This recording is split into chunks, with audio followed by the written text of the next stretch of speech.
the hello? What's up, guys? Claimwhist215 here.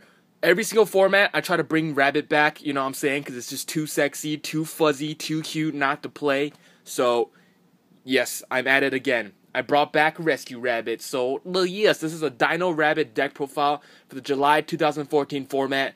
And surprisingly, it's actually still pretty competitive. It still does pretty well against the current meta, so pretty crazy. So I'm just going to go through my deck profile here. And yeah, let's just rejoice, because the sexy Dino Rabbit is back. So first, we got some boss-ass shits, you know what I'm saying? We got the triple YuGiOh. YuGiOh's literally probably one of the best cards, if not the best card in the deck. Like, damn, son. This card is really, really good right now, especially in this meta, because everything is so small, you know what I'm saying? No pun intended, but everything is so small. Like, against Stella Knights, the Stella Knight players often just leave a Deneb just chilling there by himself, you know what I'm saying? Poor Deneb, just chilling there. So I just slam down the freaking YuGiOh, attack over Deneb, and make a Logia Dolka. It's just so good. They can't even freaking Nova it, because by the time I run over the Deneb, they can't have anything to tribute for the Nova, so like it's really, really good.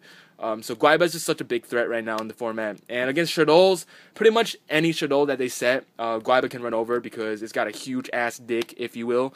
Not so big of an ass, you know, 400. YuGiOh, just a dope ass card right now. Next, for my favorites, we got the triple Sabersaurus, the one that nests in the prairies or some shit. And we got the Sneezer, the Cobazoles, staples, you know what I'm saying? My favorite vanillas in the game. And, yeah, we got the tongue and skin and chin. Oh, shit, so good. I'm so happy I'm finally reunited with my tongue and skin and chin, so yes, ching chong. Next, we play the Tour Guide engine. We have the triple Tour Guide and one Skarm. Yes, Burning Abyss actually indirectly helps Rabbit, just by the release of Skarm. I'm pretty sure Konami didn't release this card to help Dino Rabbit, but, you know, I'm not complaining. This card is dope. Tour Guide, make Skarm, and basically like go into a Levier or something, detach the Skarm, end phase, search another Tour Guide. That's just so freaking good. So yeah, it's like an inherent +1 at least when you resolve a Tour Guide. So it's so good. Next we play one Thunder King. This card is also pretty good in the meta right now. It's good against Stella Knights, pretty good against Burning Abyss.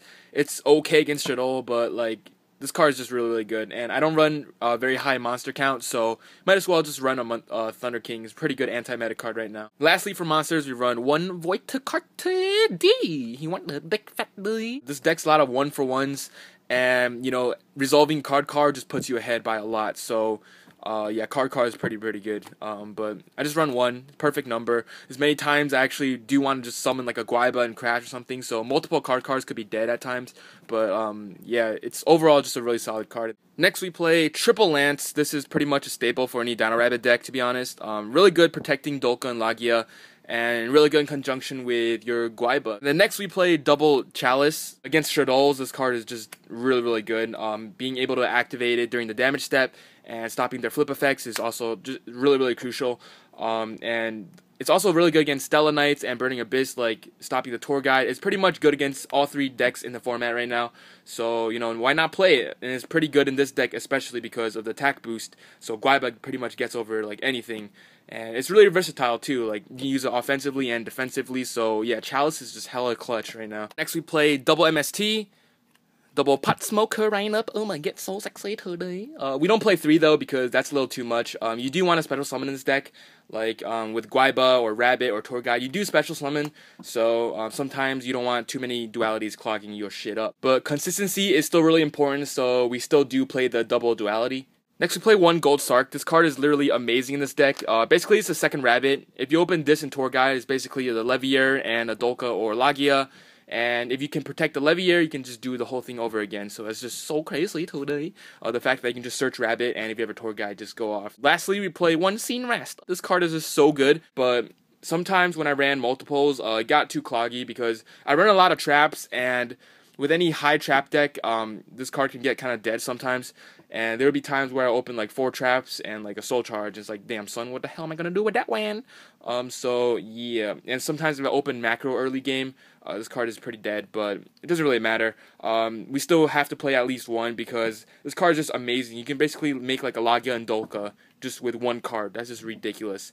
Moving on to the traps, we play one Macrocosmos. Fun fact, Macrocosmos in German is also Macrocosmos. So, yes, you learned something today. Macrocosmos in the main because it's pretty much good against 2 out of the 3 good decks out there right now. It's good against Burning Abyss and Shadows. It's like okay against Stella Knights, depending on how early you draw it. But just because it's good against 2 out of 3 decks out there right now, I think playing the one of Macro is pretty solid. So, yes. We play the Macro, we play Double Emptiness. So many times where I actually have both of these on board at the same time, and like it just gives your opponents such a hard time. Basically, their only out's like an MST. Otherwise, like they can't really do shit. There's also many times where I would just summon Sabersaurus and flip Vanity's Emptiness, and that's pretty much GG because my opponent just can't get over the Sabersaurus without like using their extra deck, so that's pretty funny. Even just summoning a freaking Sabersaurus, because this shit beefy as hell, can put a lot of pressure on your opponent, so yes. Unless your opponent runs freaking Alexandrite Dragon in that case, total respect to you, okay? Total respect to you. So yeah, so double Vandies, really good in this deck. And yeah, especially if you like have like a Logia and you just flip this, it's pretty much GG. Next we play double D Prison. Pretty solid card in the format right now. Pretty good against Shadows, and it's not too bad against Burning Abyss if you like D Prison a Dante or something. And yeah, it's alright against Stella Knights, but I feel like this was worth running because you do want to protect your dinos from attacks. Next we play double Fiendish Chain and one Breakthrough Skill. Now in this deck in particular, we do run Fiendish Chains because, as I said, protecting your dinos are really important, just so you can make that Logia Dolka play next turn. This is basically the point of the deck. So yeah, you can't expect drawing rabbits and tour guides at all times, and gold Sarks. So there's many times where you just like have to slow roll into your XYZs, and in that case, negating the attack is just extremely crucial. So for that reason, we play double Fiendish Chain, and we do play the one Breakthrough Skill. Overall, like a really solid card, especially because artifacts are so prevalent right now, and like Shadows and shit. So Breakthrough Skill is really important still, so we do play the Breakthrough Skill. And then we have some one-ofs. We have the Solemn Warning, the Compulse, one Bottomless. This might be cuttable, but just some extra added protection.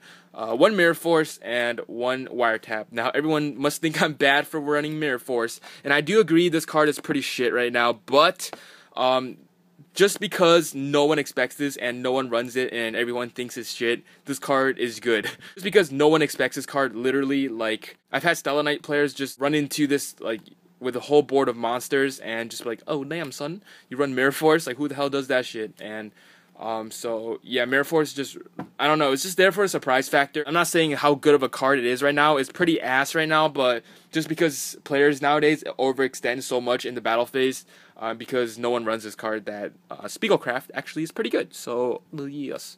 Next, for the very sexy extra deck filled with the very big black cards, we have the double Logia, double Doka, oh my god, so sexy already. One Exton, one Arca, Honore, whatever the hell it's called.